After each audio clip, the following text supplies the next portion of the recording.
Que la paix et la grâce de Dieu soient avec vous. Amen. Frères et sœurs, Dieu nous appelle à l'adorer avec joie et en vérité. Et dans le psaume le psaume 100, nous lisons « Peuple, poussons des cris de joie vers le Dieu Tout-Puissant. » Frères et sœurs, Dieu nous appelle à l'adorer. Et nous sommes ici ce matin pour l'adorer. Parce que Dieu prouve son amour envers nous lorsque nous étions encore des pécheurs, tel que nous dit Romains chapitre 5, le verset 8. Ce matin, nous sommes venus adorer le Dieu Tout-Puissant, le Dieu miséricordieux. Pour entrer dans cette adoration, courbons nos têtes dans la prière. Père, nous te disons merci pour l'opportunité que tu nous donnes encore ce matin de pouvoir venir dans ce lieu de prière et d'adoration pour t'adorer, pour te louer. Nous venons t'apporter les prémices de cette semaine. Que tu puisses, Papa, nous bénir, que nous puissions nous courber devant toi pour t'adorer, toi le vrai Dieu, toi qui nous as donné le souffle de vie. Et ce matin, nous venons t'apporter nos actions de grâce, nos louanges. Et je prie que tu puisses les agréer et que tu puisses nous écouter et que nous puissions sortir ici transformés par ta parole. Accorde-nous un temps béni dans ce lieu et que tout soit fait pour ta gloire et pour ta gloire seule. C'est dans le précieux nom de Jésus que nous avons ainsi prié. Amen.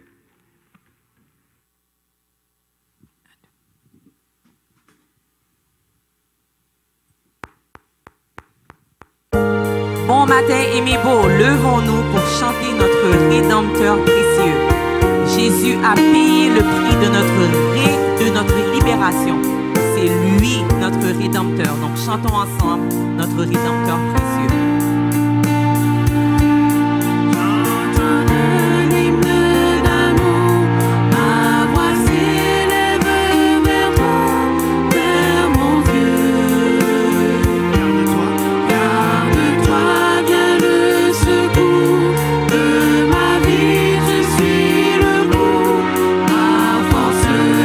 Chaque jour, c'est Jésus.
Exaltons et magnifions ton nom, Seigneur, parce que tu es notre Jésus qui a été immolé à la croix et qui nous donne la vie, qui nous a donné la vie. Et en ce moment, nous pouvons venir t'adorer, le seul vrai Dieu. Quel Dieu merveilleux et grand que tu es. Tu es notre roi, tu es notre ami, tu es notre abrissure, tu es notre forteresse. Tu es celui en qui nous pouvons tout abandonner. Parce qu'avec tout, nous avons tout ce dont nous avons besoin. Merci Seigneur pour ce culte. Merci Seigneur Dieu Tout-Puissant pour ce moment d'adoration que nous venons t'offrir. Que ton nom soit élevé, glorifié, magnifié, exalté dès maintenant et à jamais. Amen. Amen. Nous allons continuer notre adoration, mes frères et sœurs, en faisant la lecture ensemble, lecture qui sera projetée pour vous, et ce sera la lecture du psaume 111.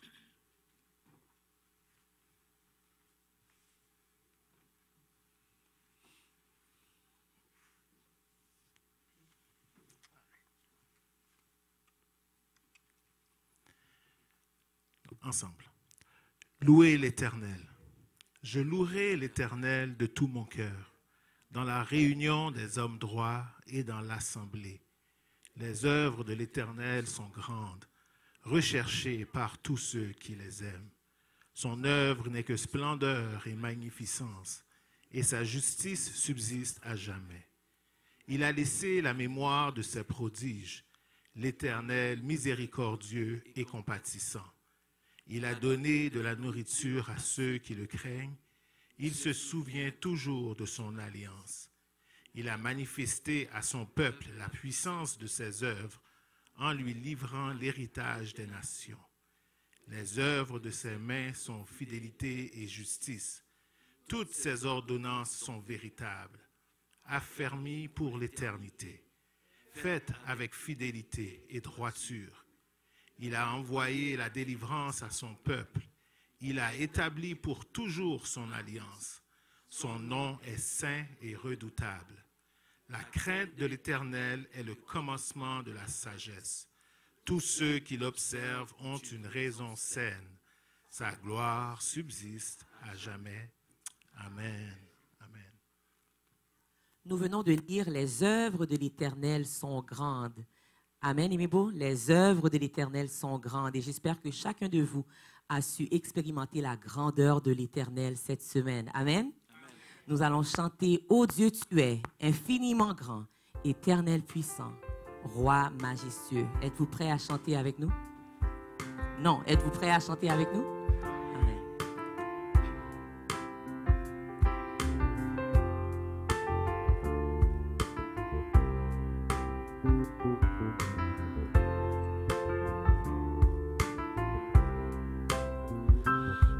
Je sonde l'univers,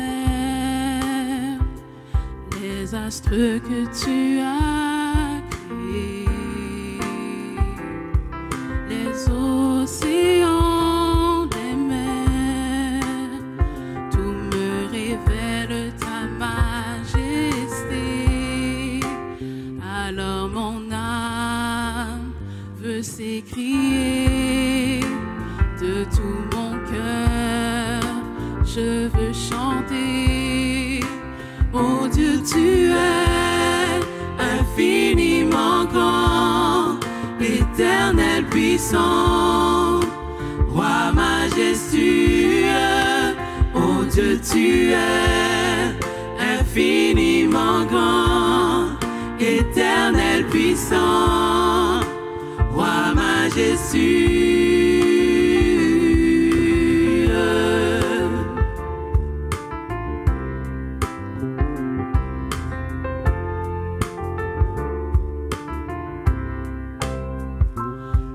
Je songe que tu m'as fait, que tu t'es révélé à moi, que pour moi tu as tout créé, tout me révèle ta bonté.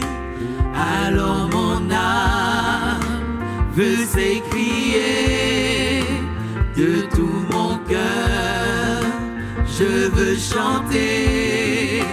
Alors mon âme veut s'écrier de tout mon cœur, je veux chanter.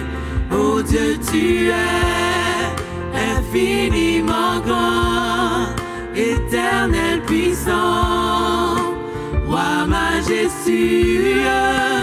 Oh Dieu, tu es infiniment grand, éternel puissant, roi majestueux.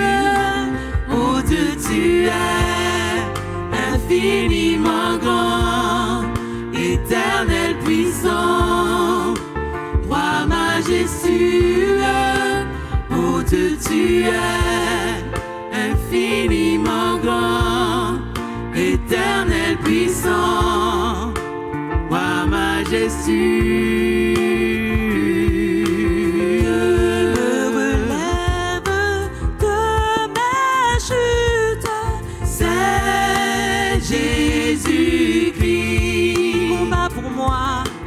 Qui combat pour moi dans mes luttes, c'est Jésus-Christ. Jésus a parlé, Jésus a parlé, je veux voir que je puis lutter pour sa gloire, car mon bouclier, ma victoire, c'est Jésus-Christ. je vais à mon Père, Je vais à mon Père et ma voix, c'est Jésus-Christ. je suis bien heureux, Je suis bien heureux et ma joie, c'est Jésus-Christ. même dans la souffrance, Et si même dans la souffrance, mon cœur me parle d'espérance, c'est que j'ai mis ma confiance en Jésus-Christ. Sauvé, je ne me glorifie qu'en Jésus-Christ. Pour la terre et le ciel, ma vie, c'est Jésus-Christ. bientôt adieu, Bientôt adieu, chose mortelle, loin de vous je prendrai des ailes vers les demeures éternelles, vers Jésus-Christ. bientôt adieu, Bientôt adieu, chose mortelle, loin de vous je prendrai des ailes vers les demeures éternelles, vers Jésus-Christ. Si la lune me glace et le soleil menace, Créateur des étoiles, Créateur des étoiles, mon secours est en toi. mon secours est en toi. Si mes larmes ruissellent Si mes larmes ruissellent et que mon pas chancelle, et que mon pas chancelle, il est le Créateur de la terre, Créateur de la terre, notre secours est en toi. mon secours est en toi. Je lève les yeux, Je lève les yeux vers les hauts sommets. toi seul est mon Dieu, Toi seul est mon Dieu. je proclamerai, Je proclamerai. Toi seul est ma force.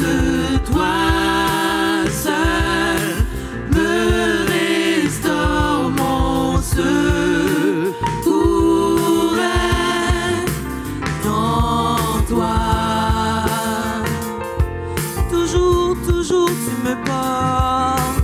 Toujours tu me portes, jamais tu ne dors, mon secours est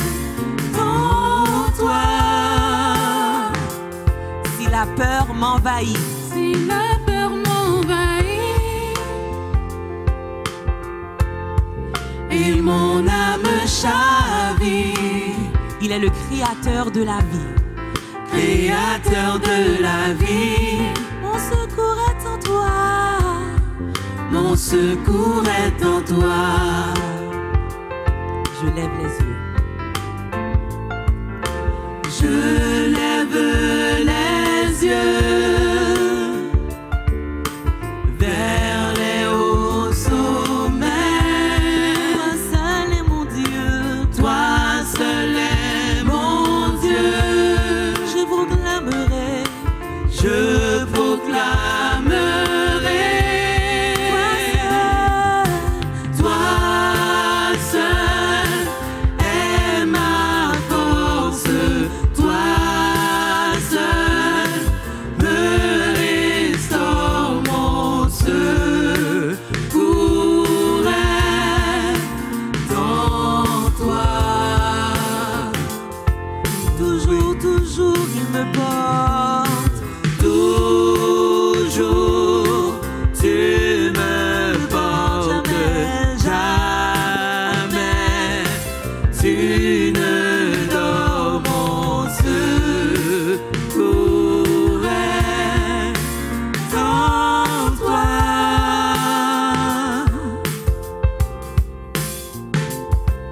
Ta victoire, mon espoir, ton chemin, mon destin, ton salut, mon refuge, tout est en toi. Ta victoire, mon espoir, ton chemin, mon destin, ton salut, mon refuge, tout est en toi. Ta victoire, mon espoir, ton chemin, mon destin, ton salut, mon refuge, tout est en toi. Ta victoire, mon espoir, ton chemin, mon destin, ton salut, mon refuge, tout est en toi. Ta victoire, mon espoir, ton chemin, mon destin, ton salut, mon refuge, tout est en toi. Ta victoire, mon espoir, ton chemin, mon destin, ton salut, mon refuge, tout est en toi. Amen. Seigneur, en toi, nous avons la victoire. En toi est notre salut. Tout, tout, tout est en toi. Tu es mon espoir, tu es mon chemin, tu es mon destin. Alors Seigneur, nous continuons à t'adorer en disant, notre seul abri, c'est toi. Toujours mon cœur te chantera, car tu me délivres. Et chaque fois que j'ai peur, je m'appuie sur toi.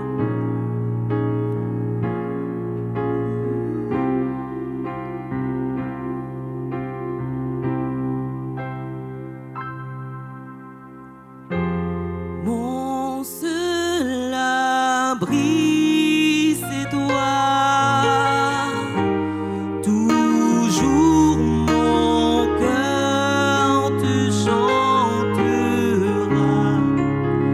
car tu me délivres.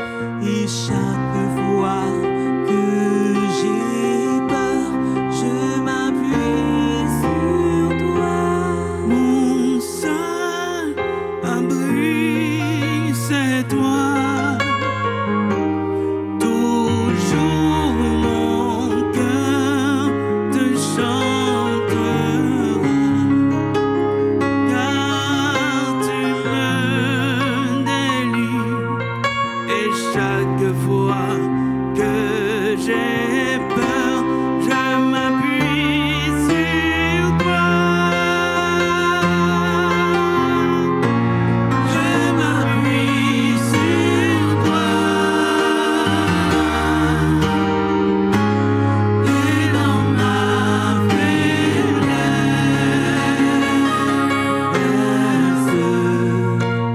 le Seigneur me renforce.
délivrance.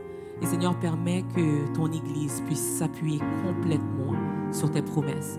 Permets qu'on ne puisse pas manquer de foi, mais qu'on ait la foi en tes promesses et en ta parole. Merci d'être notre appui. Merci d'être notre délivrance. Merci d'être notre tout, Seigneur. Nous avons toutes choses en toi. Nous te remercions dans le précieux nom de Jésus. Amen. Et vous asseoir.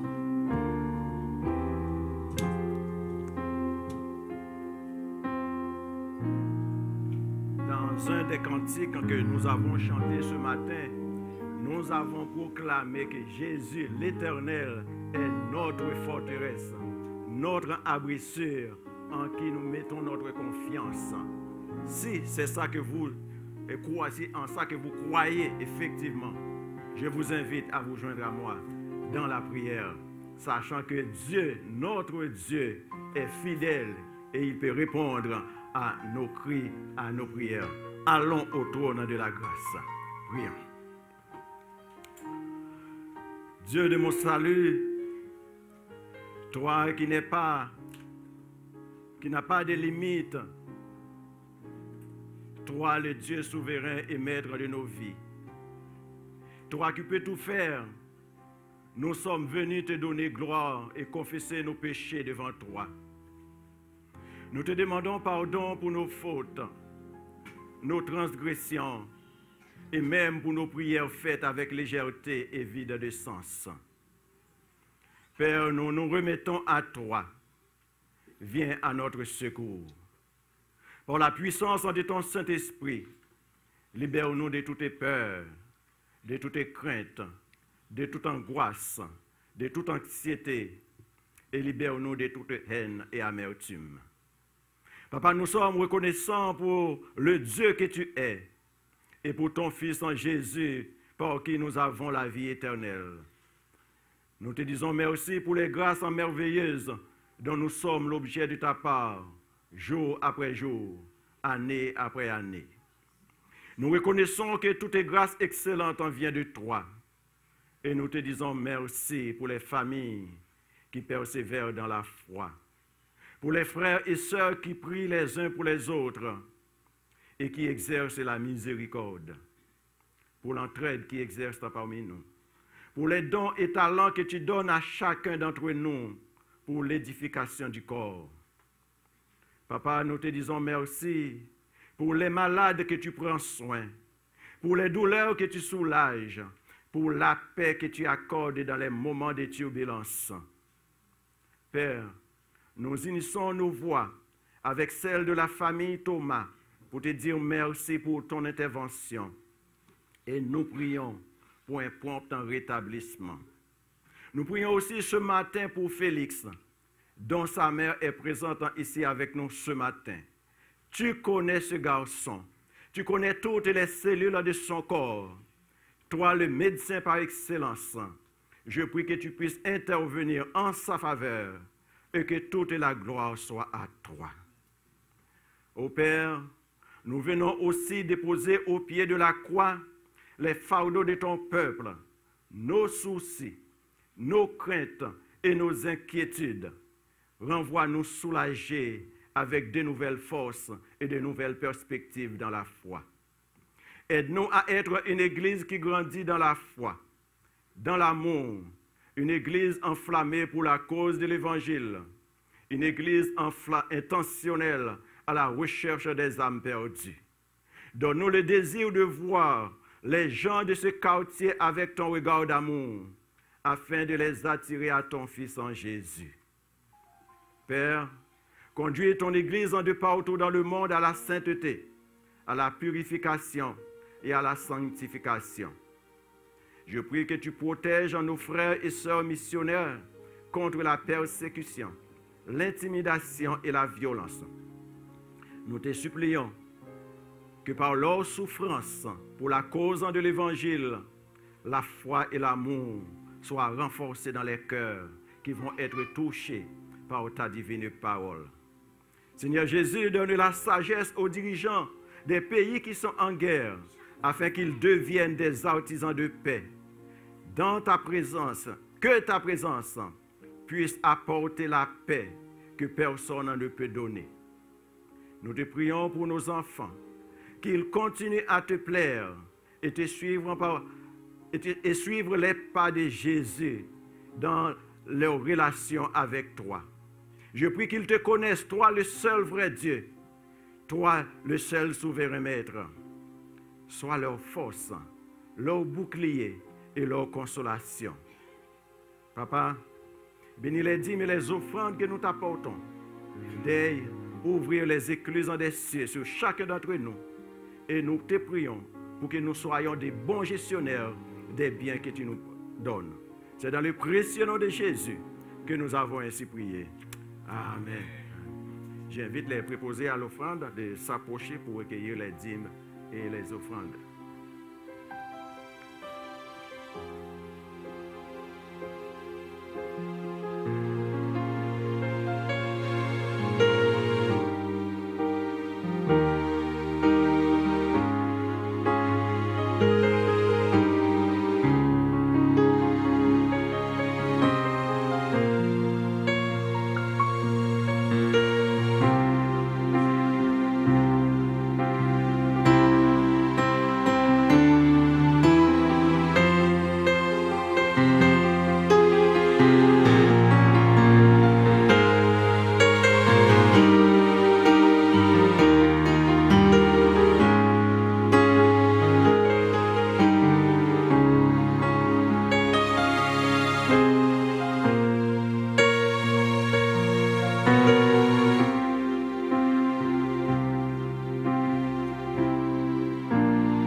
Bonjour Église missionnaire évangélique baptiste de l'Outaouais. Voici vos annonces pour la semaine du 17 décembre 2023.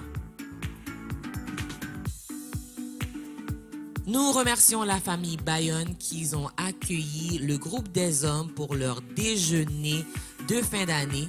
Nous remercions notre sœur Euphrasie, notre sœur Pauline qui ont été au service des hommes et nous voyons qu'ils ont passé un très bon temps à la gloire de Dieu.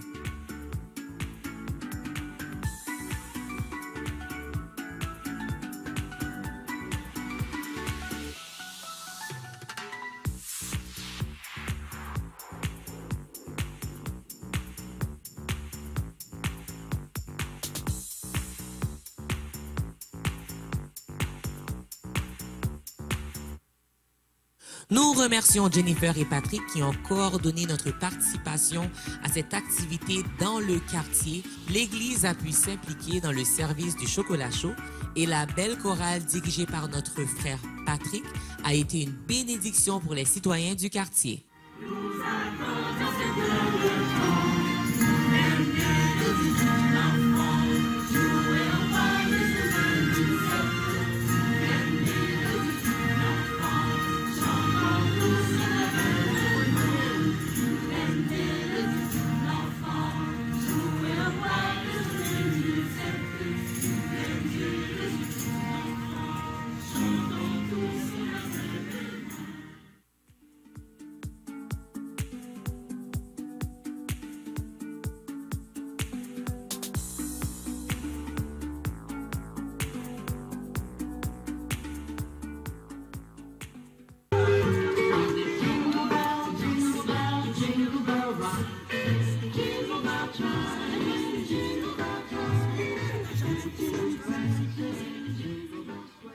Mardi, il y aura temps de prière à 11h. Il n'y aura pas de rencontre les mardis 26 décembre et 2 janvier.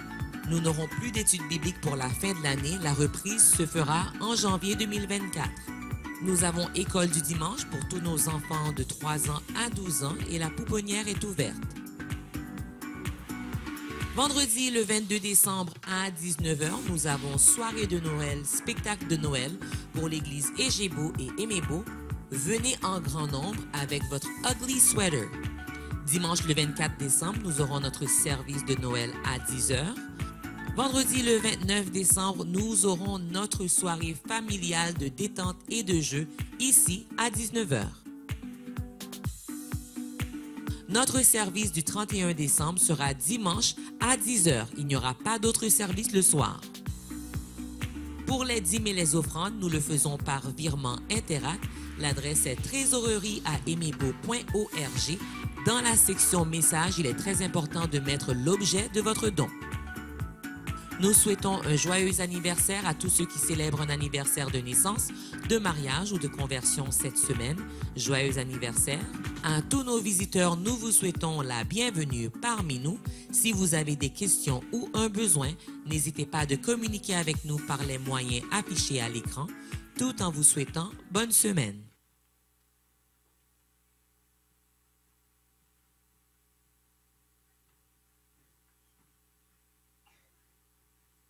Que la paix de Dieu soit avec vous. La paix du Seigneur soit avec vous. Très content de vous retrouver cette semaine encore pour adorer le Seigneur ensemble.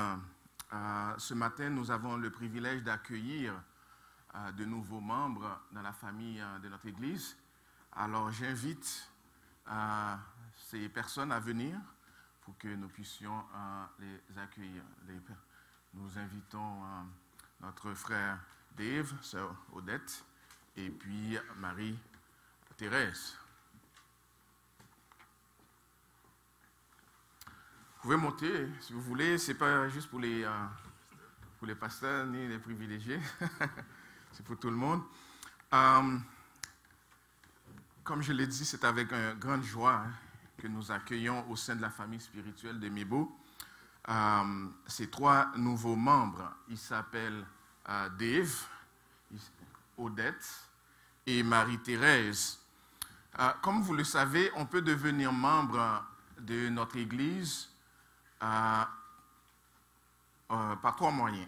Il y a 3 moyens pour devenir membre de l'Église. La façon la plus simple, c'est si on est déjà, on a grandi à l'Église, on est enfant de l'Église, on a été inscrit dans la classe de baptême.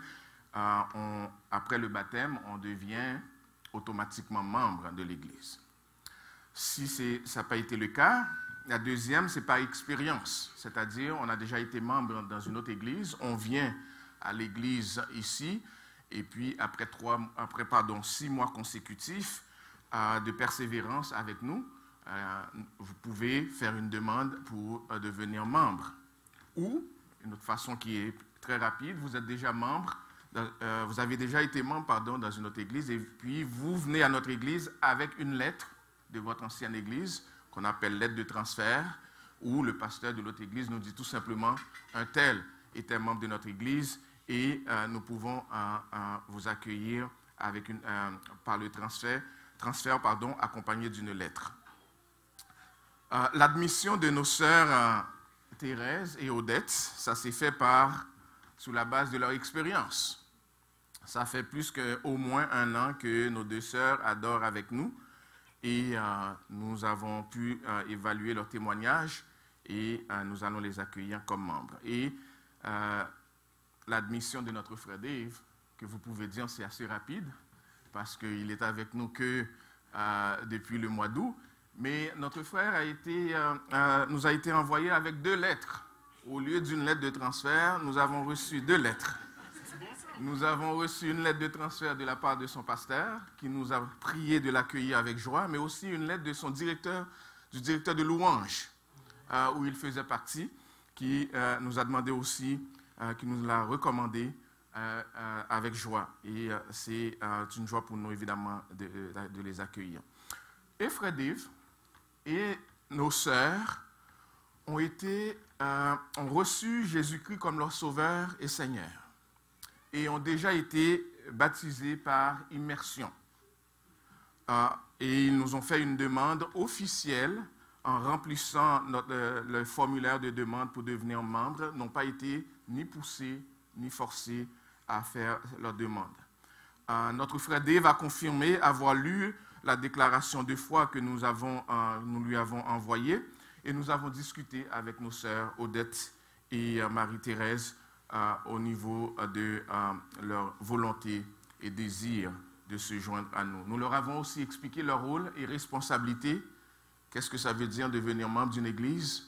Ce n'est pas pour venir une fois le dimanche adorer, mais c'est pour vivre la vie d'église en tant que peuple, de savoir qu'on fait partie d'un corps et on a chacun des dons et des talents qu'on met à la disposition et pour l'édification des saints, qu'on est utile à l'église de Jésus-Christ et qu'on porte un témoignage en tant que membre de notre église. Eh bien, après avoir étudié leur demande de se joindre à notre famille spirituelle et évalué le fondement de leur foi en Jésus-Christ, cela nous fait grand plaisir de les accueillir comme membres à part entière de notre église, avec tous les droits, avec tous les privilèges que cela leur confère et aussi toutes les responsabilités qu'ils ont en tant que membres de l'Église.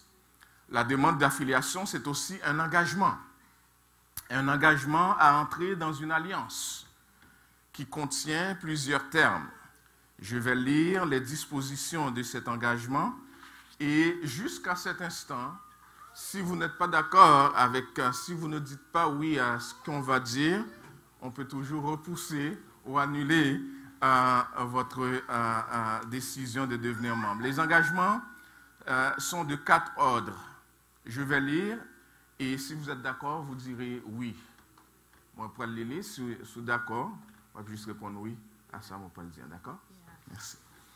Alors, je protégerai l'unité de mon Église en agissant dans l'amour envers mes frères et sœurs, en refusant les commérages, en suivant les leaders que Dieu a établis pour me conduire. Est-ce que c'est votre engagement à devenir membre de notre Église? Je partagerai la responsabilité de mon Église locale en priant seul et en famille pour sa croissance, en invitant les gens qui ne vont pas à aucune église à venir à mon église, en accueillant chaleureusement les personnes qui nous visitent. Est-ce que c'est là aussi votre engagement? Je servirai le ministère de mon Église en découvrant mes dons et talents, en me laissant équiper pour servir à côté de mes pasteurs et anciens, en développant un cœur de serviteurs et de servantes. Est-ce que c'est encore là votre engagement? Et enfin, je supporterai le témoignage de mon Église en participant au service fidèlement, en vivant une vie sainte et pieuse, en donnant régulièrement et généreusement. Est-ce que c'est encore là votre engagement? Merci. Que le Seigneur vous soit en aide. Eh bien, sœur Marie-Thérèse, sœur Odette, frère Dave,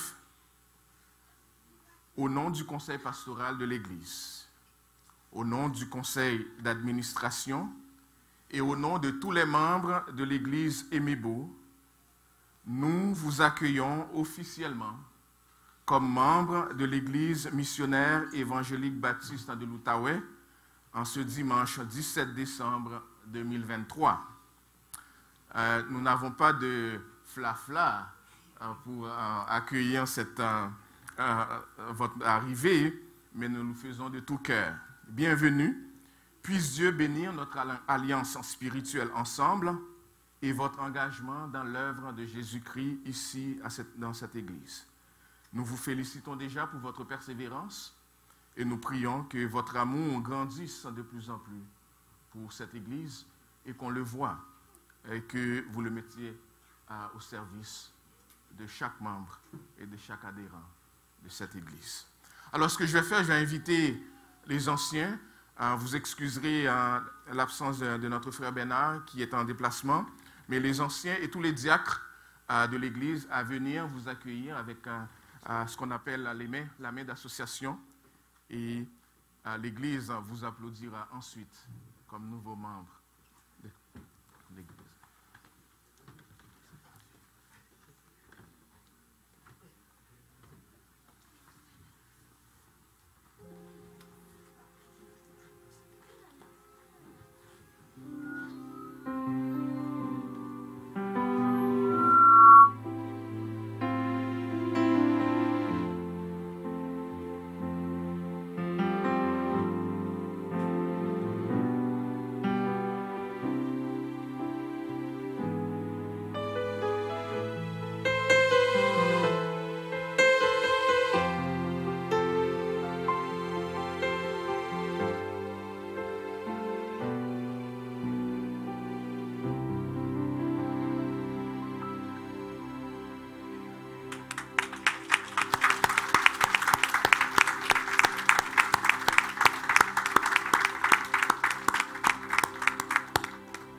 Vous êtes maintenant membre de cette Église. Que le Seigneur bénisse votre ministère parmi nous. Amen. Amen.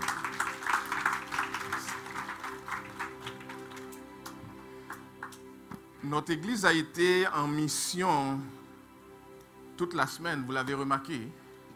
Nous avons été en mission toute la semaine bénévolat et notre sœur Nancy va venir compléter une annonce concernant le bénévolat qu'on a fait lundi, mercredi, vendredi.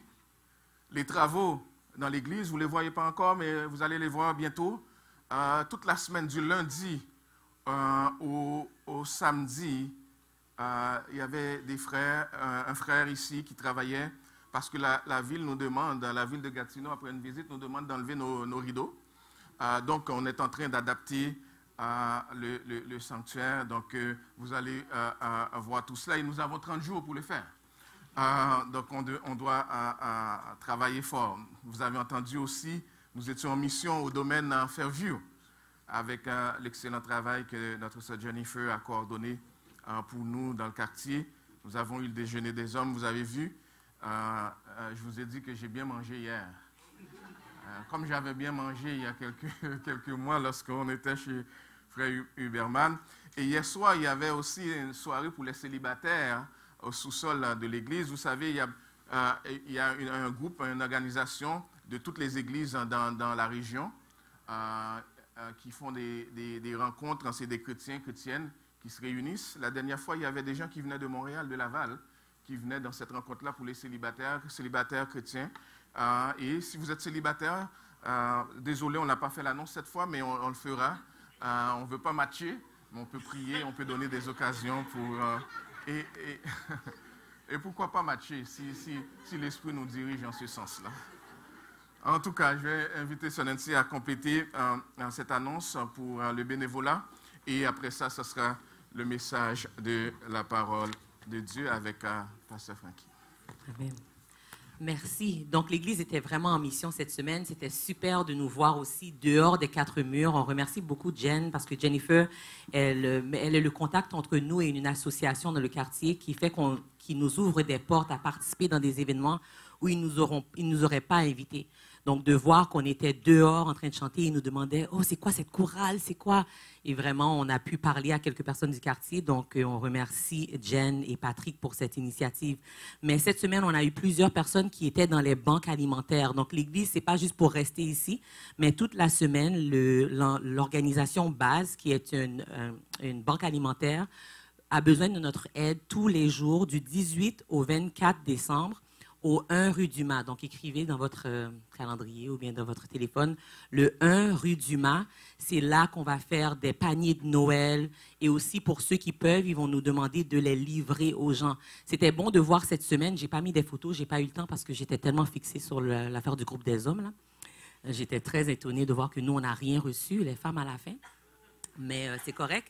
Donc, mettez le 1 rue du Mas. C'était vraiment de voir des familles des pères, des mères, des enfants. Les enfants, les célébrations de Noël, ce n'est pas juste qu'est-ce qu'on voit autour de nous, mais c'est vraiment de donner de notre temps. Donc, prenez le temps en famille pendant que les enfants sont en vacances. C'est le moment d'aller avec eux cette semaine pour aller faire des paniers de Noël pour les gens qui n'ont pas de grands moyens. Donc, on a aussi ceux qu'on a ramassés ici à l'église. On va les livrer demain. Mais je vous dis de mettre dans votre calendrier le 1, rue Dumas. C'est tous les jours jusqu'à 6h p.m. Vous allez là-bas et vous mettez la main à la pâte. Vous remplissez des paniers de Noël pour des gens qui n'ont pas de moyens dans le quartier. Est-ce que je peux compter sur vous? Amen. Amen. Les familles, il y a plein d'enfants qui sont en grève, là, qui sont à la maison, ils ne font rien, là. Les enfants sont pas en grève. Les enfants, non. Les professeurs sont en grève, donc les enfants n'ont pas grand-chose à faire. C'est le temps d'aller faire des paniers de Noël. Amen. Donc, on compte sur vous. Si vous avez des questions, venez me voir. Vous connaissez le groupe des femmes. Sœur Magali est celle qui vraiment a fait cette connexion. Donc, venez voir un membre de l'Église si vous avez besoin de plus de détails. Merci. On va inviter nos enfants à se lever et aller dans leur classe pour la classe de l'école du dimanche.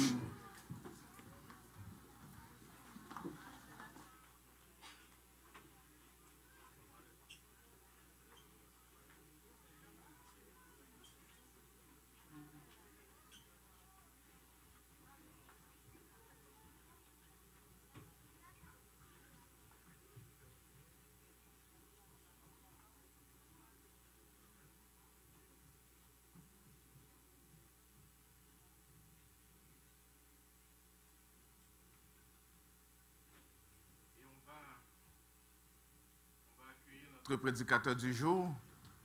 Est-ce que j'ai besoin de vous le présenter? Il se présentera. Que la grâce de Dieu soit avec vous tous ce matin. C'était un vrai plaisir d'être avec la chorale pour chanter hier. Et ça nous a amené à voir que la saison que nous célébrons n'est pas une saison qui est une improvisation de Dieu. Et elle a toutes les raisons de faire l'objet de notre grande joie. Et frères et sœurs, alors que nous nous apprêtons à célébrer l'incarnation de Jésus, le Fils de Dieu, notre seul Seigneur et Sauveur, je vous invite à vous pencher avec moi sur un texte de l'Ancien Testament dans le livre de la Genèse. Nous allons lire les versets 14 et 15. Et je vous expliquerai le chapitre 3, versets 14 et 15, et je vous expliquerai le contexte du texte et quelques vérités importantes à retenir, particulièrement au verset 15. Genèse, chapitre 3, versets 14 et 15. Et vous allez voir que la Bible est un tout. Et celui qui l'a inspiré, c'est vraiment le Dieu de vérité, qui pouvait couvrir tant de millénaires.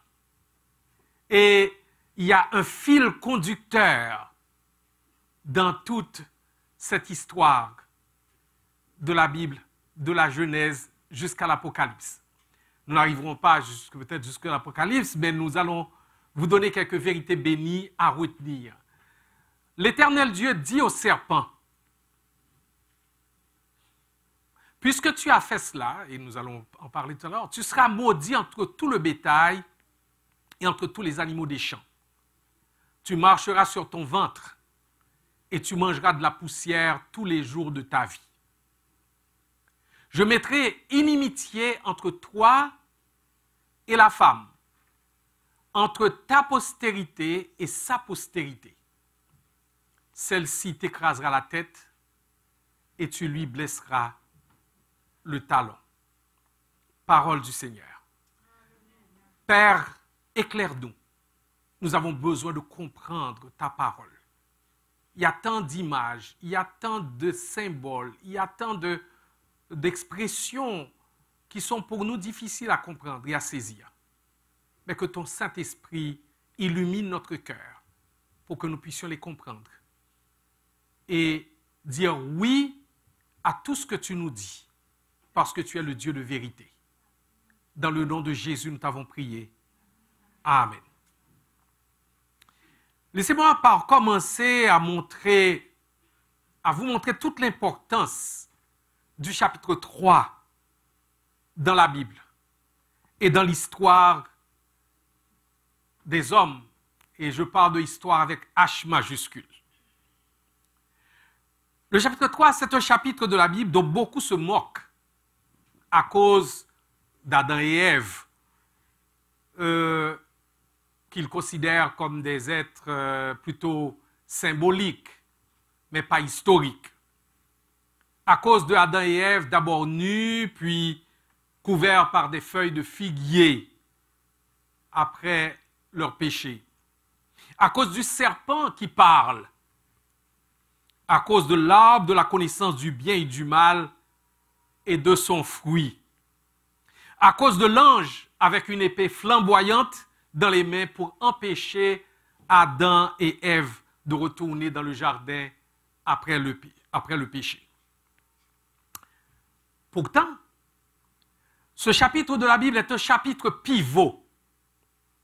Si nous ne parvenons pas à le comprendre, nous ne pouvons pas saisir le sens du reste de la Bible. Si nous ne comprenons pas le problème, non seulement nous ne pouvons pas trouver de solution, encore moins accepter la solution de Dieu à ce problème. Sans ce chapitre, nous ne pouvons ni expliquer ni comprendre le mal qui est entré dans le monde par le péché. Ce chapitre expose le problème qui est à la racine de tous ces problèmes qui affectent l'humanité et la création. Au niveau de la relation de l'homme et de la femme avec Dieu, une rupture, une séparation que la Bible appelle la mort spirituelle. Éphésiens 2, verset 1.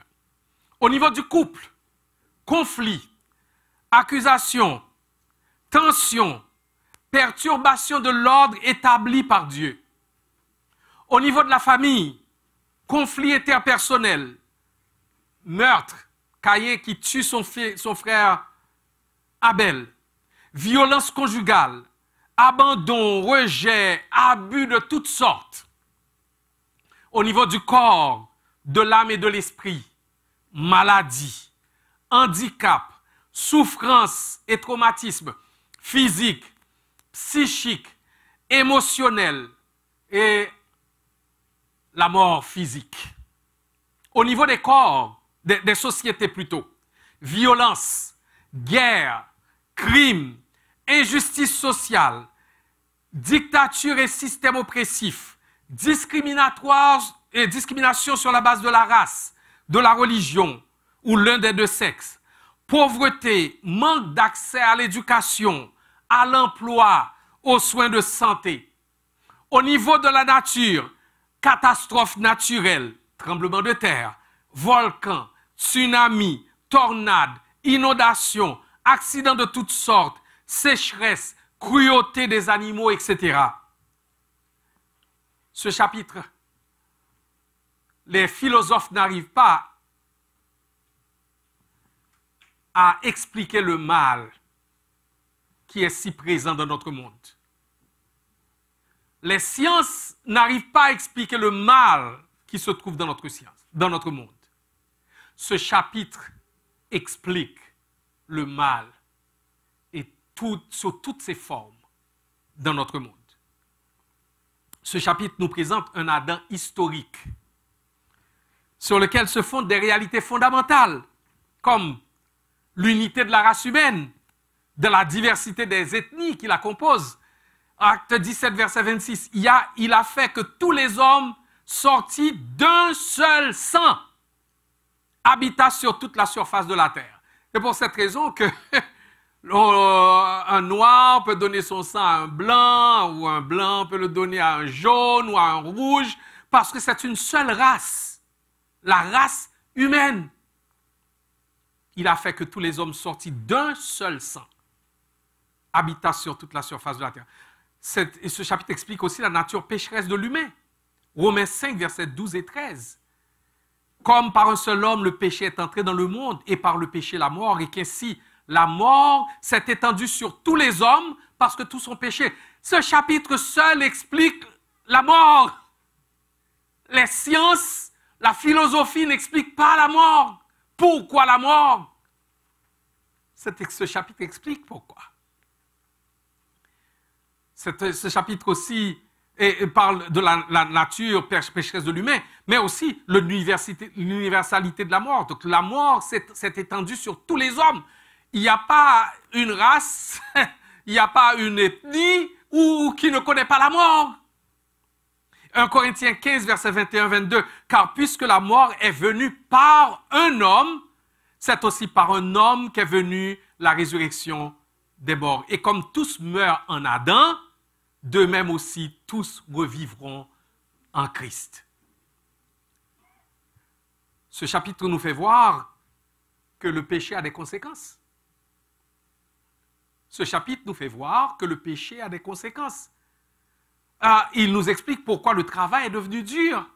Genèse 3, versets 17 à 19. « C'est à la sueur de ton front que tu mangeras du pain. » Et ce chapitre nous explique pourquoi les femmes enfantent dans la douleur.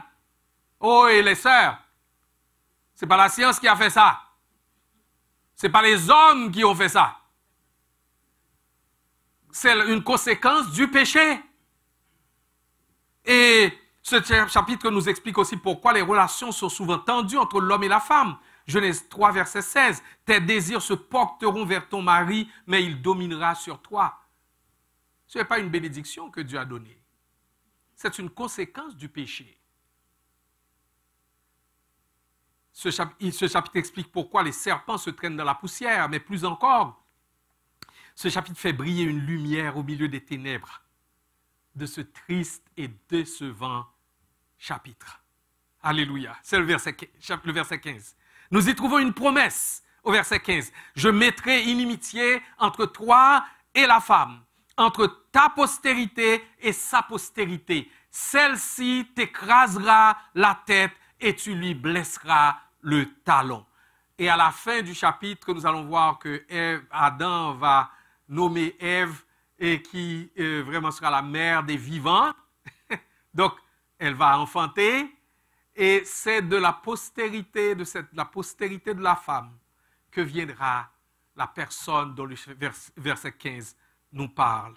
« Je mettrai une inimitié entre toi et la femme, entre ta postérité et sa postérité. Celle-ci t'écrasera la tête et tu lui blesseras le talon. » L'histoire que nous trouvons au chapitre 3 de la Genèse n'est pas une histoire qui est comme un cheveu sur la soupe. Elle est liée à tout le reste de la Bible qui n'est pas une série d'histoires déconnectées les unes des autres. Elle est une merveilleuse révélation de la sagesse et de la puissance souveraine de Dieu. Quelqu'un a dit avec justesse, l'Ancien Testament est le Nouveau Testament caché et le Nouveau Testament est l'Ancien Testament révélé. Est-ce que vous pouvez le dire avec moi? L'Ancien Testament est le Nouveau Testament caché. L'Ancien Testament est le Nouveau Testament caché. Et le Nouveau Testament est l'Ancien révélé. Ah, ben si vous partez avec ça, vous avez pris une vérité vraiment importante.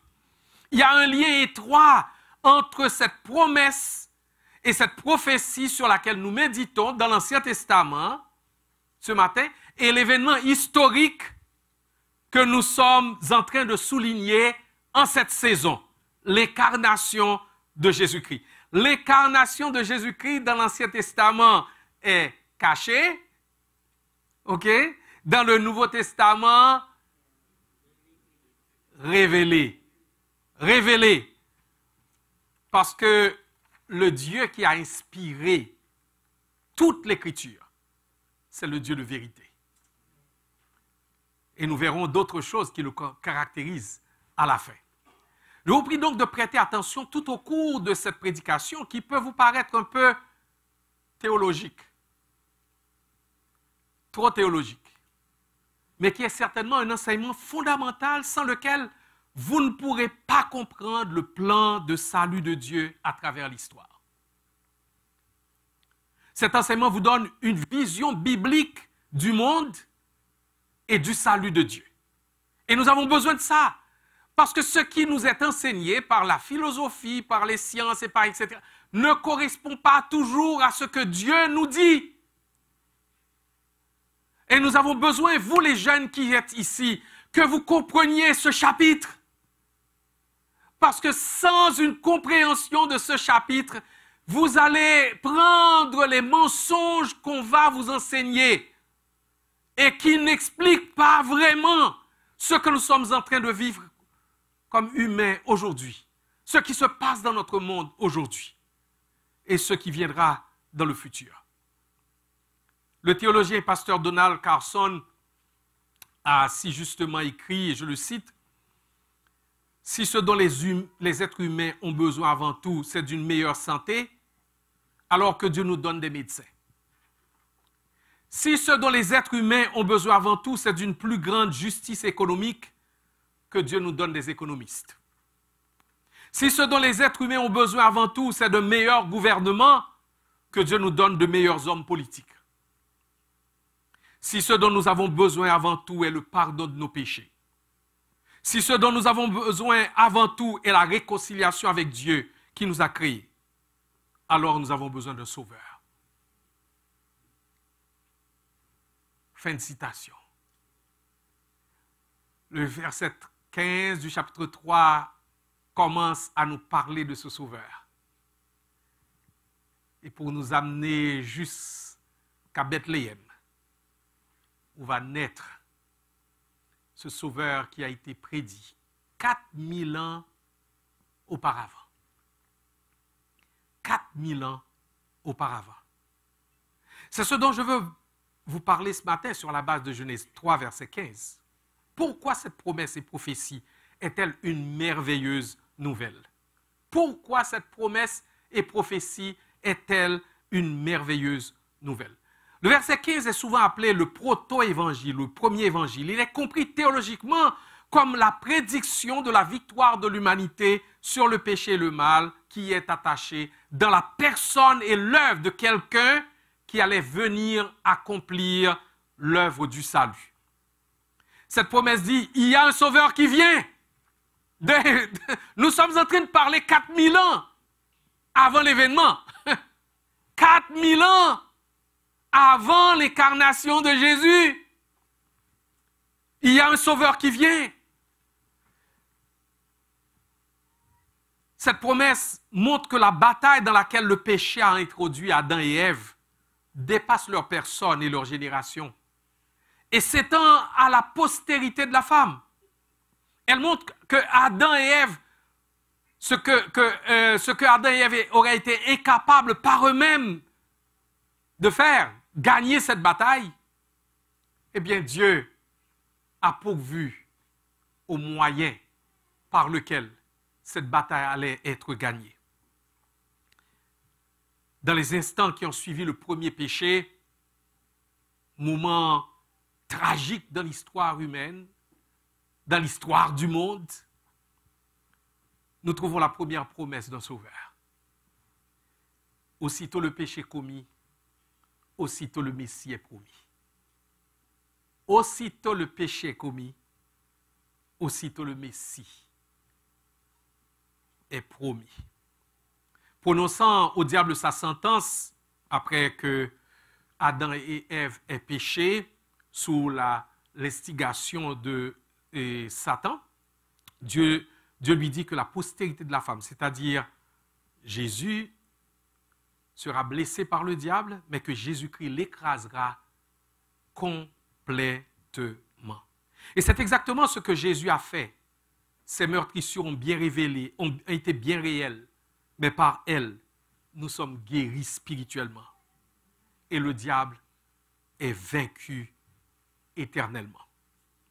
Colossiens 2,15, Jésus, a dépouillé les dominations et les autorités, et les a livrées publiquement en spectacle, en triomphant d'elles par la croix. Hébreux 2, verset 14, Ainsi donc, puisque les enfants participent au sang et à la chair, il y a aussi participé lui-même afin que par la mort, il rende impuissant celui qui avait la puissance de la mort, c'est-à-dire le diable. Non seulement il leur a donné une promesse, mais il a imaginé la promesse par une image qui traverse l'Ancien Testament encore et encore, pour couvrir Adam et Ève qui ont été inadéquatement couverts parce qu'ils étaient couverts par des feuilles de figuier. Imaginez le Dieu créateur qui a tué un animal. Il a versé le sang de cet animal pour en prendre la peau et couvrir adéquatement Adam et Ève.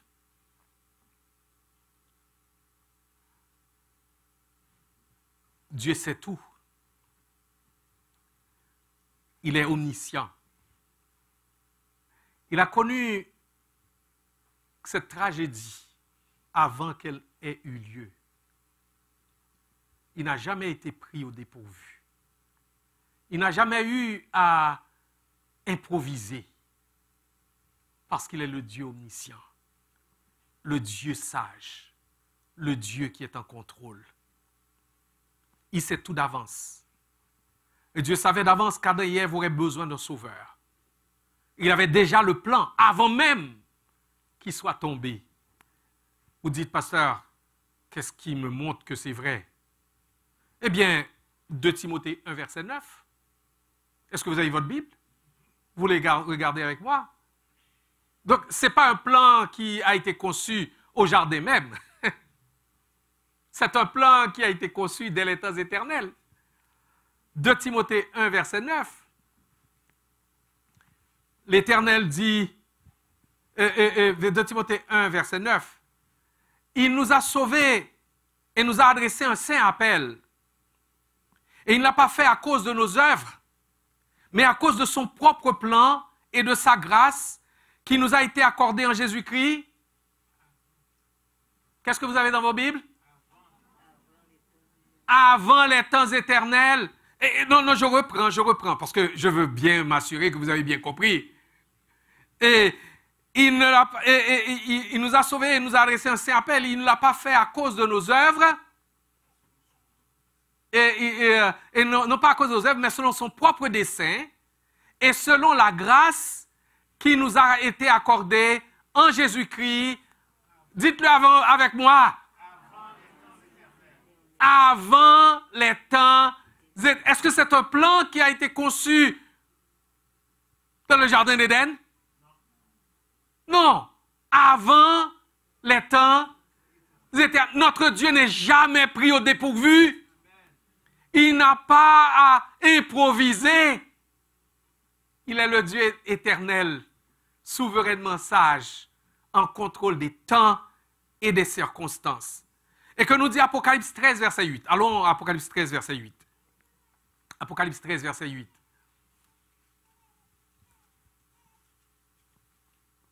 Apocalypse 13, verset 8. Apocalypse 13, verset 8. Et tous les habitants de la terre l'adoreront, ceux dont le nom n'a pas été écrit dans le livre de vie qui a été immolé. Immolé quand? Oui, immolé dès la fondation du monde. Ce plan n'a pas été improvisé. C'est pour cette raison que si je fais une parenthèse, je vais dire que Dieu n'est pas pris au dépourvu quand vous péchez. Parce qu'il le sait. Il est omniscient. Ce qu'il attend de vous et de moi, c'est que nous puissions nous mettre d'accord avec lui sur ce qu'il voit. Et au lieu de nous cacher, d'enlever le toit, parce que dans le vertical, il arrive de mettre le toit pour nous cacher de lui. Et ce qu'il veut, c'est que nous enlevions le toit. Oui, ce que tu vois, c'est bien ça. Je me mets d'accord avec toi. Je me repens de mes péchés. Je reconnais ma condition et ce que tu demandes de moi, c'est que je me repente et que je crois. Avant même que nous ne péchions, Dieu avait choisi que Jésus-Christ serait la guérison pour notre péché. Dieu avait déjà décidé de nous donner un moyen pour obtenir le pardon avant même que nous ayons pris conscience de notre culpabilité. L'amour de Dieu a fait le premier pas. Voulez-vous le dire avec moi? L'amour de Dieu a fait le premier pas. Et c'est aussi vrai pour notre histoire, pour notre propre histoire. L'amour de Dieu a fait le premier pas. Avant que nous ayons pris conscience de notre vraie condition, et avant même que nous ayons pris conscience de la laideur de nos péchés, de notre résistance à Dieu, de notre rébellion vers Dieu, l'amour de Dieu avait déjà fait le premier pas. Et Dieu nous attendait pour que réellement, une fois que nous prenions conscience de ça, nous recourions à la provision qu'il a faite pour nous. Quand l'homme a péché, Dieu était déjà prêt à lui communiquer sa promesse, la venue du Sauveur qu'il allait envoyer.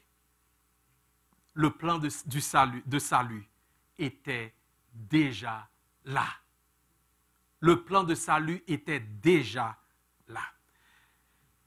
Alors, quel est le contexte de la chute et de la promesse? Bon, vous savez que Dieu a créé Adam et Ève, il les a mis dans un jardin de délices et de rêves, et il leur a donné la jouissance de tout ce qui était dans le jardin, et il leur a dit une seule chose, leur donné une seule interdiction, de ne pas manger du fruit de l'arbre de la connaissance du bien et du mal.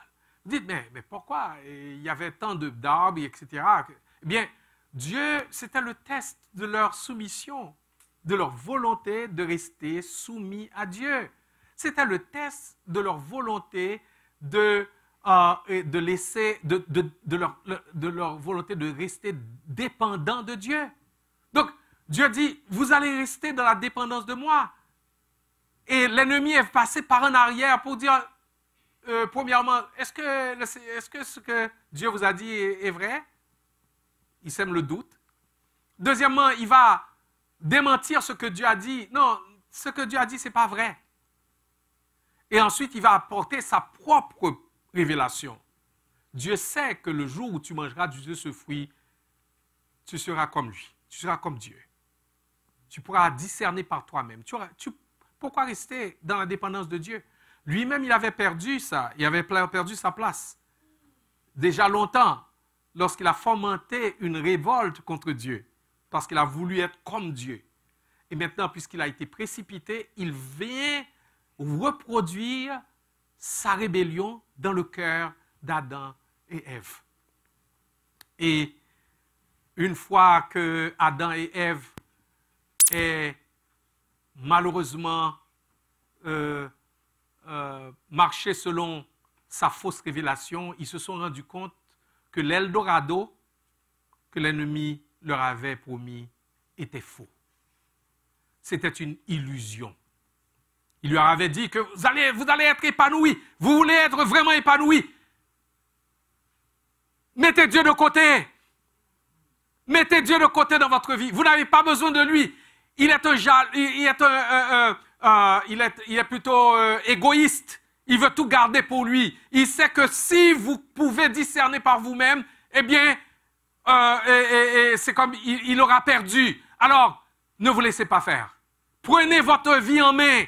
Devenez le capitaine de votre vie, de vos destinées. Et encore aujourd'hui, c'est ce qu'il est en train de dire. Vous pouvez vous passer de Jésus-Christ. Vous pouvez vous passer de la Bible. Gérez votre propre vie.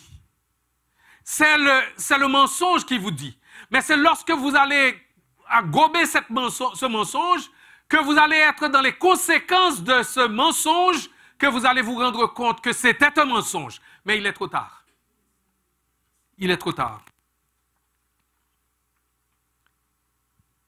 Ils ont tout de suite réalisé que leur désobéissance a entraîné des conséquences dramatiques pour eux, puis pour l'humanité tout entière.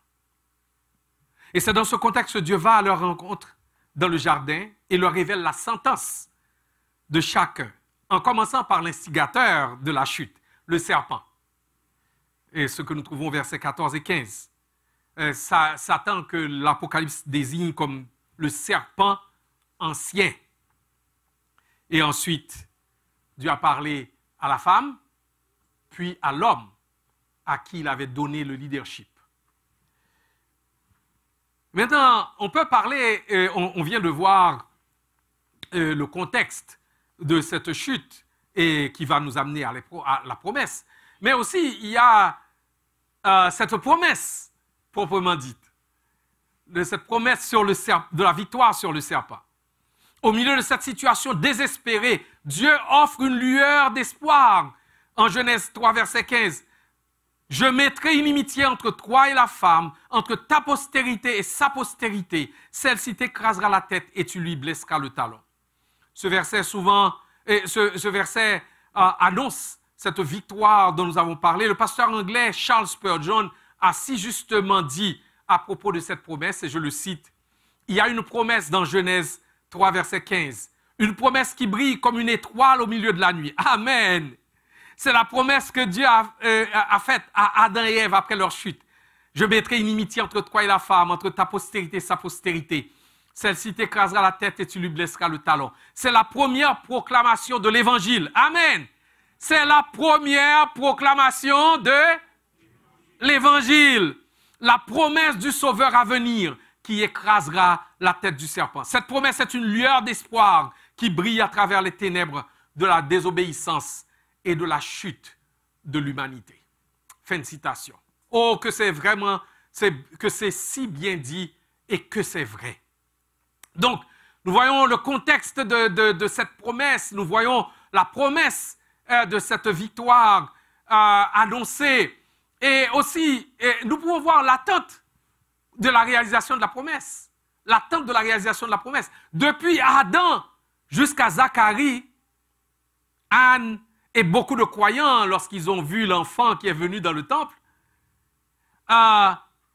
cette promesse était la clé de l'attente de cette postérité de la femme. L'Esprit de Dieu parlant par ses saints prophètes a donné et a tracé plutôt comme dans une mosaïque un portrait de ce Messie tant attendu.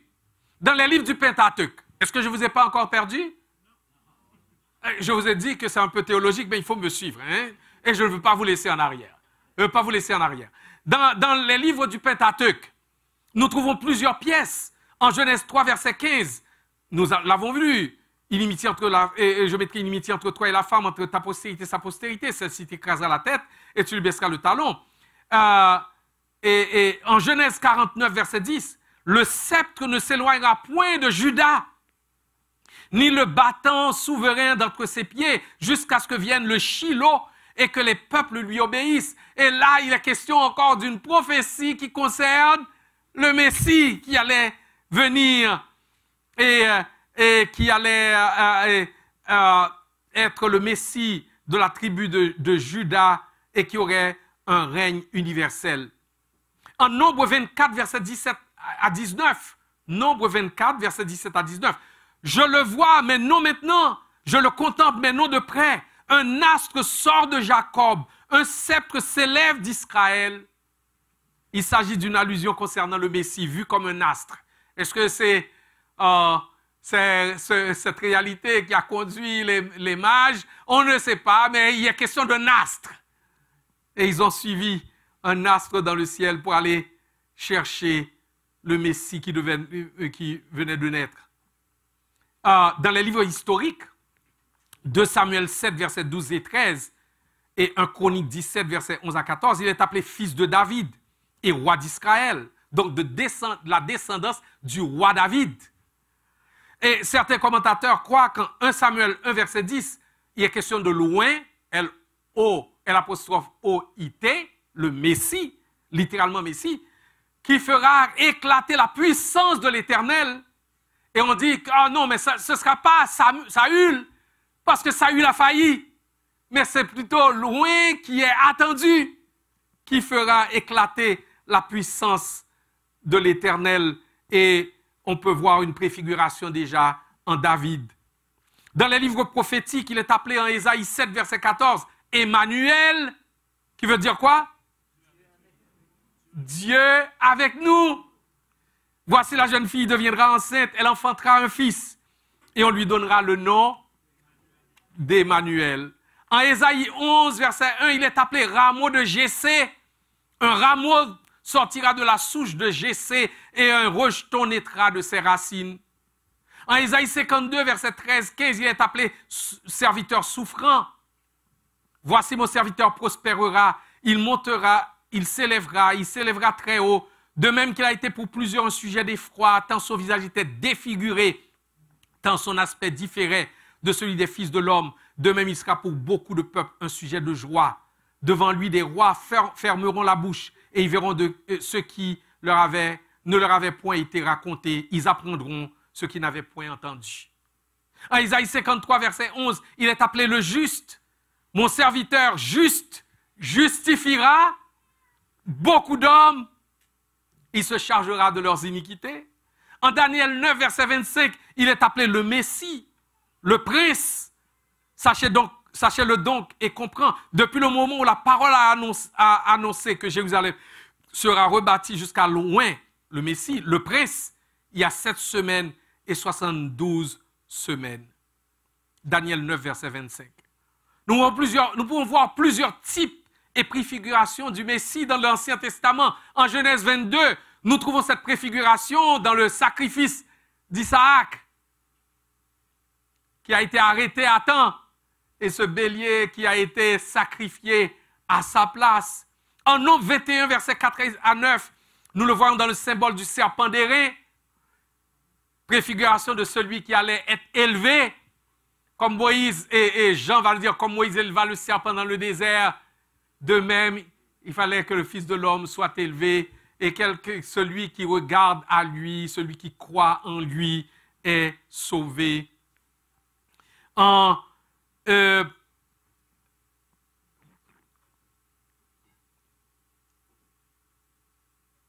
Corinthiens 15, verset 45, il est le nouvel Adam. Le nouvel Adam, le représentant parfait de l'humanité. Le premier Adam a failli. C'est notre Père. Il a failli. Et il nous a tous entraînés dans sa chute, avec toutes les conséquences. Et il fallait un nouvel Adam, le nouveau champion, notre champion, qui a vaincu pour nous. Et maintenant, vivant en lui, nous participons à sa victoire sur le péché, sur le monde, sur Satan et absolument tout. Nous venons donc de voir que l'attente de la réalisation de la promesse. Ça a été une longue attente, près de 4000 ans. Et Dieu a mis morceau après morceau dans la mosaïque pour former le portrait global. Ce n'est pas une improvisation, l'incarnation du Seigneur Jésus-Christ. Et lorsque vous comprenez tout cela, vous voyez que vous avez des raisons réellement de célébrer. À chaque fois que vous le pensez, pas seulement en décembre, mais en tout temps, vous pouvez penser, Dieu a promis un sauveur. Il a suscité un peuple pour envoyer ce sauveur par ce peuple. Et toutes les fois qu'on a essayé de détruire ce peuple, il a gardé ce peuple en vie. Israël est un miracle aux yeux du monde. Un miracle dans l'histoire du monde. Et Dieu a envoyé ce sauveur par ce peuple, de sorte que Jésus pouvait dire à la femme samaritaine, le salut vient des Juifs. Le salut vient des Juifs. Eh bien, considérons maintenant l'accomplissement de la promesse en Jésus-Christ.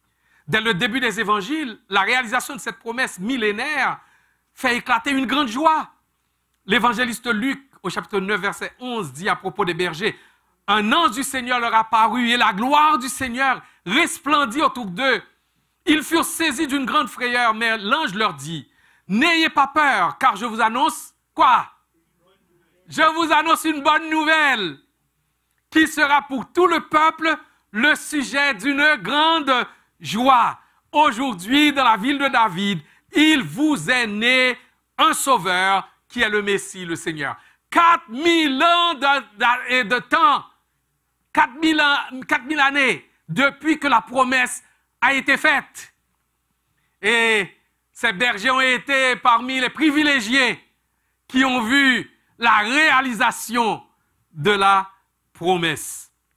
Enfin, le Messie promis, la postérité de la femme dont l'Éternel a parlé en Genèse 3, verset 15, était enfin venu pour accomplir l'œuvre par laquelle allait être scellée la défaite de la postérité du serpent. Le cantique « Il est né le divin enfant » que la chorale a chanté hier dit entre autres « Depuis plus de 4000 ans, nous promettait les prophètes. Les prophètes nous l'ont promis depuis 4000 ans. C'est donc en Jésus, le Christ, le Sauveur et Seigneur, que Genèse 3, verset 15, trouve son accomplissement ultime. Jésus est la postérité de la femme qui était venue écraser la tête du serpent. Par sa mort et sa résurrection, il a triomphé du péché et de la mort, de Satan et du monde, offrant le salut, le pardon, la vie éternelle à tous ceux qui croient en lui. Il est venu rétablir la relation brisée entre Dieu et les hommes, offrant ainsi un salut sur la base du sang versé de son Fils bien-aimé. Comment ne pas être dans la joie en considérant l'incarnation de Jésus-Christ? Pour les croyants de l'Ancien Testament, de l'Ancienne Alliance, qui depuis Adam attendaient le Messie, ils ont été sauvés par la foi en regardant au Messie qui allait venir. C'est sur cette base. C'est par la grâce que les gens sont sauvés aussi dans l'Ancien Testament. Par la foi, ils regardaient au Messie qui allait venir. Ils attendaient ce Messie. Mais pour les croyants de la Nouvelle Alliance, ils sont sauvés en regardant au Messie qui est venu, qui a vécu une parfaite obéissance qu'aucun être humain n'a pu vivre, qui est allé en toute obéissance à la croix, est mort, a été enseveli, est ressuscité et a été élevé à la droite du Père, où tout pouvoir lui a été donné dans le ciel et sur la terre. Est-ce que vous êtes encore là? Je veux m'assurer que vous comprenez cela. Et que nous enseigne donc, et que nous rappelle donc Genèse 3, verset 15. Le Dieu et Père qui nous a donné Jésus-Christ est le Seigneur de tout et de tous. C'est la première chose que ça nous enseigne. Il est en Jésus-Christ le Créateur de tous et de tout. C'est parce qu'il est Seigneur de tout et de tous qu'il pouvait lui-même établir les règles et la limite qu'Adam et Ève ne devaient pas traverser comme être créés et dépendants de lui. C'est parce qu'il est Seigneur de tout qu'il avait le pouvoir de sanctionner la séduction du serpent qui a entraîné la chute et la désobéissance de nos premiers parents. C'est parce qu'il est Seigneur de tout qu'il pouvait permettre des perturbations dans la création, sol dur, ronces et épines, rendre le travail difficile, l'accouchement difficile, etc., etc. C'est parce qu'il est Seigneur de tout qu'il pouvait permettre les douleurs de l'enfantement. C'est parce qu'il est Seigneur de tout qu'il est Seigneur de l'histoire. Le peuple qu'il a choisi pour faire entrer son Fils dans le monde, c'est lui qui l'a choisi souverainement. On peut être jaloux. Moi, je suis haïtien. J'aurais aimé que ce soit Haïti, mais ce n'est pas Haïti qui a choisi. Il a choisi Israël. Je dois me soumettre à ce qu'il a fait. C'est parce qu'il est Seigneur de tout qu'il pouvait faire écrire des prophéties sur le Messie qui se sont réalisées avec une étonnante exactitude. Il avait rendez-vous avec l'histoire.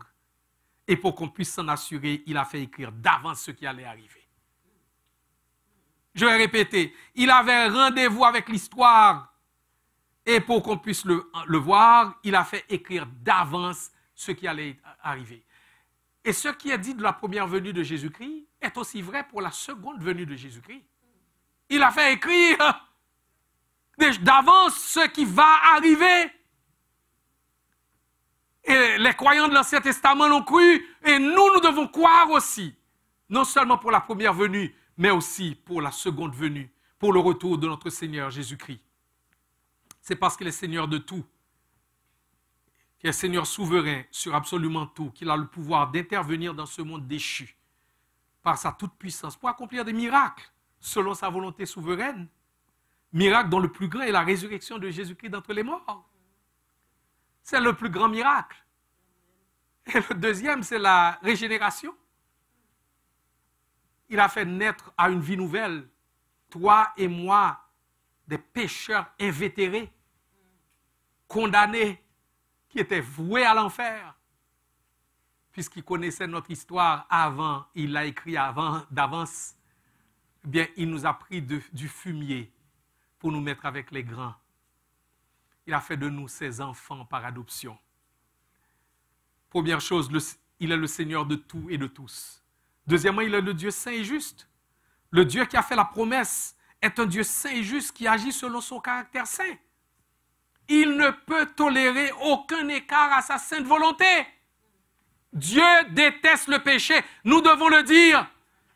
Les hommes aujourd'hui ne veulent pas entendre parler de péché. Il y a de petites erreurs, des choses de jugement, des problèmes de jugement, etc. Mais ne parlez pas de péché. Mais Dieu parle de péché. Il déteste le péché. Il déteste tellement le péché qu'il a voulu, lorsqu'il a voulu le régler, il n'a pas pris une solution de seconde catégorie. C'est son fils unique, son fils bien-aimé qu'il a envoyé payer à ta place et à ma place pour que nous soyons pardonnés de nos péchés et réconciliés avec lui. Dieu déteste le péché. Et plusieurs textes que je n'aurai pas le temps de lire nous le montrent. Le psaume 5, versets 4 et 5. Tu n'es point un Dieu qui prend plaisir au mal. Au Romains 1, 18, la colère de Dieu se révèle du ciel contre toute impiété et toute injustice des hommes qui retiennent injustement la vérité captive. Dieu déteste le péché. Et il ne fait exception de personne quant à cette sainte exigence. Même il aimait Adam et Ève, mais il n'est pas passé à côté lorsqu'ils ont péché. Dans sa sainte justice, il a établi que le salaire du péché, c'est la mort. Romains 6, verset 23. Et qu'allait-il donc faire? Est-ce qu'il allait excuser le péché en disant, ben c'est pas grave, je comprends, et vous avez mal pensé, c'était par ignorance ou quoi que ce soit. Non, non, non. Il n'a pas excusé le péché. Il a condamné le péché. Et il a fait payer par son Fils le prix, le salaire que vous et moi aurions dû recevoir. C'est ainsi qu'il reste juste tout en justifiant l'impie. Alléluia. Et c'est un Dieu qui reste juste tout en justifiant l'impie. Et comment le fait-il? Il ne le fait pas en passant au-dessus du péché et dire c'est pas grave. Il l'a fait payer par son propre Fils le prix du péché. Et enfin, il est le Dieu de toute grâce. Il est le Seigneur de tout et de tous. Nous avons dit aussi qu'il est le Dieu, et il est le Dieu saint et juste, mais il est le Seigneur de toute grâce. Après qu'il ait créé Adam et Ève et après qu'il les ait mis dans ce jardin de délices, eh bien, il leur donnait sa communion, il leur donnait sa présence. Il allait les trouver dans le jardin. Et maintenant que le péché est arrivé, il y a une rupture que le péché a mise et a causée entre lui et les hommes. Et nous voyons que c'est lui qui va faire, son amour qui va faire le premier pas, en promettant en Genèse 3, verset 15, ce sauveur qui allait venir. Dieu n'a pas abandonné l'humanité, il l'a aimé. Jean 3, verset 16, voulez-vous le dire avec moi? Car Dieu a tant aimé le monde qu'il a donné son Fils unique, afin que quiconque croit en lui ne périsse point, mais qu'il ait la vie éternelle. Mes frères et sœurs, la grâce de Dieu. Dieu est un Dieu de grâce. Il est un Dieu de grâce. La grâce de Dieu est plus profonde que nos péchés les plus odieux. Tu es peut-être tombé très bas. Ta conscience t'accuse. Satan t'accuse. Tu vois que tu te sens tellement laid ou laide spirituellement que tu te dis, à quoi bon vivre plus longtemps? Ça ne vaut pas la peine. et je me résigne. Mais par ce message, Dieu vous vient à votre rencontre pour dire, je t'aime d'un amour éternel. Je t'ai aimé, je t'ai connu avant même que tu aies été conçu dans le ventre de ta mère. Et j'ai conçu un plan de salut pour toi. Et ce matin, pour terminer, il faut réagir à ce que Dieu a fait. Parce qu'il n'a pas fait tout ce qu'il a fait pour que simplement on dise, oh, ben c'est vraiment beau ça. C'est vraiment beau. Oh, il est smart. Il est smart. Non. Il l'a fait pour que toi, tu puisses réagir à ce qu'il a fait. Parce que le salut, ce n'est pas sur la base de ce que j'ai fait, mais sur la base de ce que lui a fait. Et tu ne peux entrer en possession de ce salut si tu n'acceptes pas, tu ne reçois pas ce qu'il te tend, ce qu'il t'offre. Il a payé la dette à ta place. Et maintenant, ce qu'il veut, c'est que réellement tu puisses accepter ce qu'il t'offre. Comment? En faisant deux choses. La repentance, c'est que nous lui avions tourné le dos. Nous étions tous errants comme des brebis. Chacun suivait sa propre voie. Et il a fait retomber sur lui l'iniquité de nous tous. Maintenant, il nous appelle. Qu'est-ce que je dois faire? Qu'est-ce que je dois faire? Je dois me retourner. Je dois faire volte-face. Il t'appelle ce matin à faire volte-face. Tu dois le voir tel qu'il se révèle en Jésus-Christ. Tu dois voir le péché tel qu'il le révèle. Le péché, ce n'est pas une petite erreur, c'est grave. Et combien de péchés Adam avait commis et Ève pour qu'ils soient séparés de Dieu? Combien? Un seul. Tu dis, ah ben, je n'ai pas autant péché que Hitler, je n'ai pas autant péché qu'un tueur en série, je n'ai pas autant péché que X ou Y. Non, un seul péché a suffi pour te séparer de Dieu et tu es né dans ce pétrin. Et Dieu te dit ce matin, tu dois faire volte-face, tu dois faire demi-tour. Tu t'es appuyé sur toi-même, tu t'es appuyé sur la religion, tu t'es appuyé sur tes bonnes œuvres, tu as dit que tu es une bonne personne. Mais moi, je te révèle ta vraie condition. Tu es pécheur, tu es pécheresse et que tu dois faire demi-tour. Tu dois prendre la main que je te tends ce matin. Pas demain, pas après-demain, pas la semaine prochaine. Aujourd'hui, parce qu'aujourd'hui est jour de grâce. Ne compte pas sur demain. Et peut-être qu'il y en a qui ont déjà pris position dans le passé, mais aucun fruit dans leur vie ne témoigne qu'ils sont au Seigneur. Parce que ce qui va révéler l'authenticité de la foi, ce sont les œuvres. La foi sans les œuvres est morte. Et s'il y a une foi authentique, nous ne sommes pas sauvés par nos œuvres, nous sommes sauvés par la foi. Mais là où il y a la foi authentique, eh bien nous allons voir les œuvres qui en témoignent. Nous allons voir les œuvres qui en témoignent. Il te faut ce matin décider à qui tu feras confiance. Est-ce que tu continueras de faire confiance à Satan qui te raconte des mensonges ou tu feras confiance à Dieu qui te dit la vérité? Il te faut décider qu'est-ce qui sera ton point de référence ultime. Tu peux continuer à compter sur ton raisonnement, sur la philosophie, sur plein de choses, ou tu peux compter sur cette parole éternelle qui nous montre que Dieu connaissait d'avance les choses et les a fait écrire. Il te faut décider ce matin comment tu vas te sortir de ce pétrin. Eh bien, Dieu a déjà pourvu pour que tu sortes de ce pétrin en envoyant son Fils qui est né et qui va aller à la croix et se donner en sacrifice pour toi. Et il te faut décider quel message que tu communiqueras à nos contemporains. Est-ce que ce sera le message du désespoir, vanité des vanités, tout n'est que vanité, et puis ensuite on va à la poussière et puis c'est fini? Ou est-ce que tu vas apporter la bonne nouvelle du salut par grâce en Jésus-Christ seul, par la foi seule et pour la gloire de Dieu seul? Nous allons terminer par la prière. Je vous prie, s'il vous plaît, de baisser vos têtes alors que nous allons prier. Et je pose la question ce matin. Qu'est-ce que Dieu t'a dit? Qu'est-ce que Dieu t'a dit dans ce message ce matin?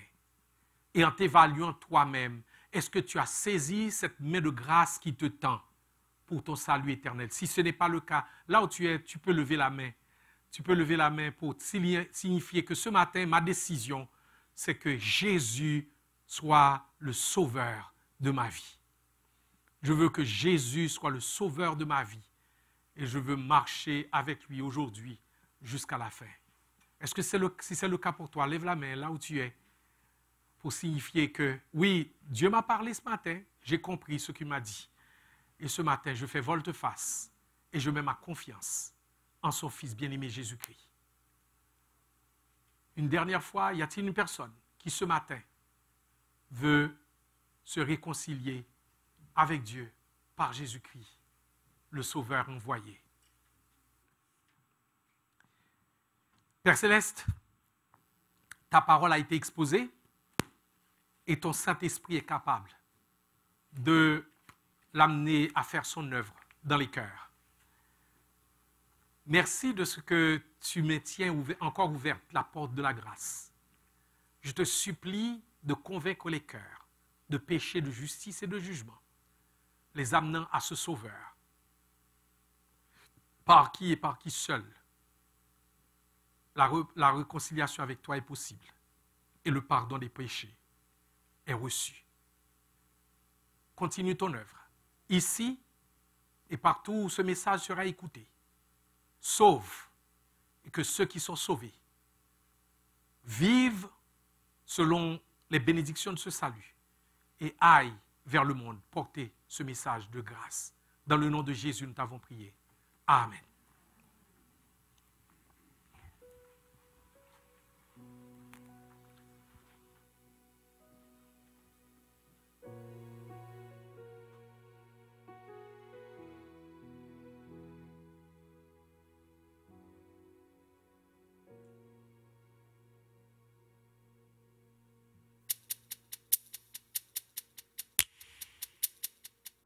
Nous pouvons nous mettre debout pour chanter ce chant.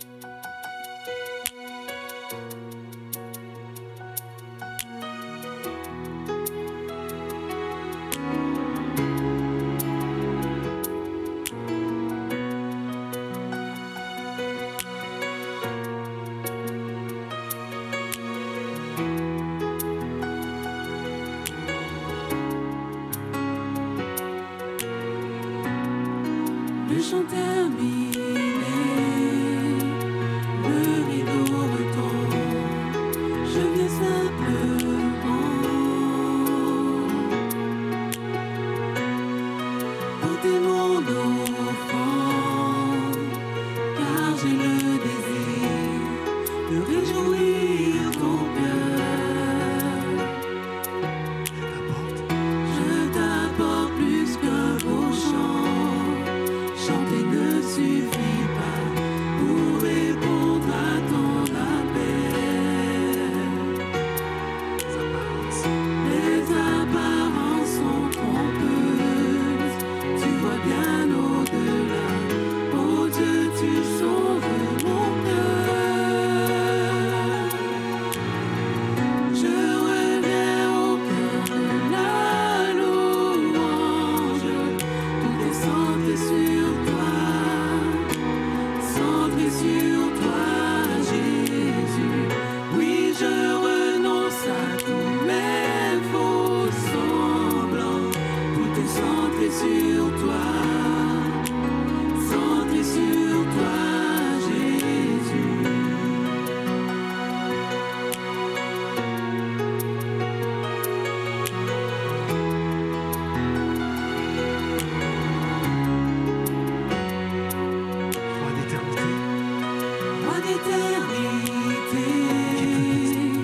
Qui peut exprimer ce dont tu es dit? Bien que faible et pauvre, Bien que faible et pauvre, je te donne tout, prends toute ma vie. Je t'apporte plus qu'un beau chant, chanter ne suffit pas pour répondre à ton appel. Les apparences sont trompeuses, tu vois bien au-delà. Oh Dieu, tu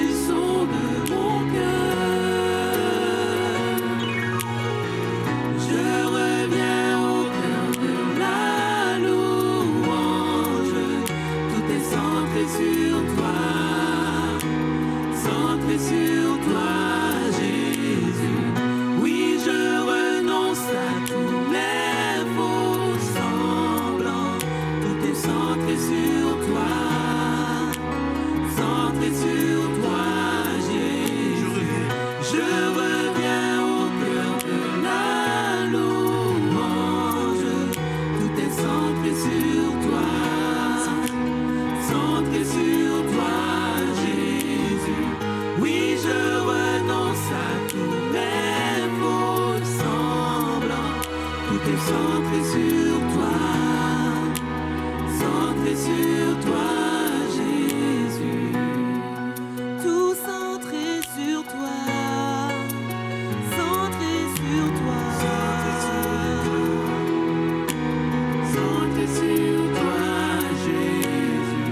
oui, pour tout centré sur toi, centré sur toi, Centré sur toi, centré sur toi, Jésus.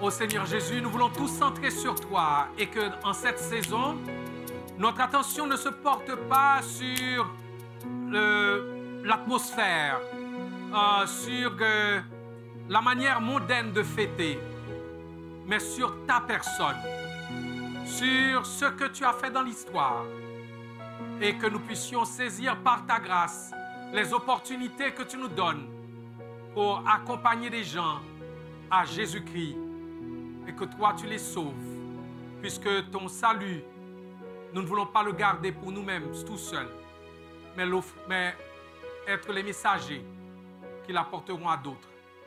Père, renvoie-nous avec ta paix et ta bénédiction et bénis le service de cette Église au cours de cette semaine.